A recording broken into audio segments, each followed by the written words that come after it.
మత్స్యకారులు సముద్రంలో వేటకు వెళ్లకుండా ప్రభుత్వం నిషేధం విధించింది. నేటి నుండి జూన్ 14 వరకు మత్స్యకారులు సముద్రంలో వేటకు వెళ్లకుండా చూడాలి అంటూ తీర ప్రాంతాల్లోని మత్స్యశాఖ అధికారులకు ఆదేశాలు అందాయి. ఈ 61 రోజుల కాలంలో సముద్రంలోని చేపలు గుడ్లు పెడుతున్నందున సముద్ర సంపదను దృష్టిలో ఉంచుకుని వేటను నిషేధిస్తూ ప్రభుత్వం ఉత్తర్వులు జారీ చేసింది.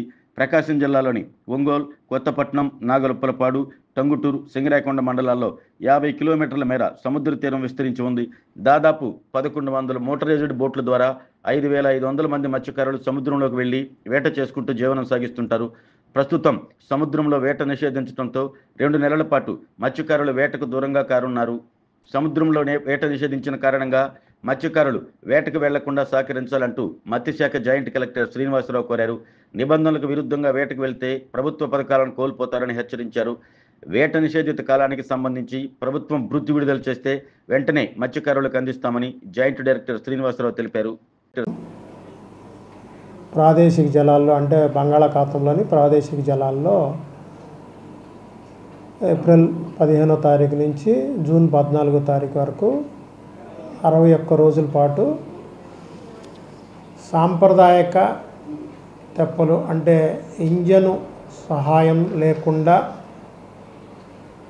వేట చేసేటటువంటి పడవలను మినహాయిస్తూ చేపల వేట నిషేధం అమలు చేయడానికి ప్రభుత్వం ఉత్తర్వులు జారీ చేసి ఉంది. ఈ మేరకు అన్ని గ్రామాల్లోని మత్స్యశాఖ తరఫున పనిచేస్తున్నటువంటి సాగర్ మిత్రుల ద్వారా విఎఫ్ఏల ద్వారా మత్స్యకారులందరికీ తెలియజేయడానికి చర్యలు చేపట్టబడినవి. దీని మీద ఉల్లంఘనలు కనుక జరిగినట్లయితే వాళ్ళకి ప్రభుత్వ పరంగా ఇచ్చేటటువంటి రాయితీల్ని కోల్పోయేటట్టుగా చర్యలు తీసుకోమనబడతాయి. కాబట్టి మత్స్యకారులందరూ ఈ యొక్క వేట నిషేధాన్ని అమలు చేయవలసిందిగా కోరుతున్నాను. 380 ఇంజన్ లేని తెప్పలు అలాగే 900 చిల్లర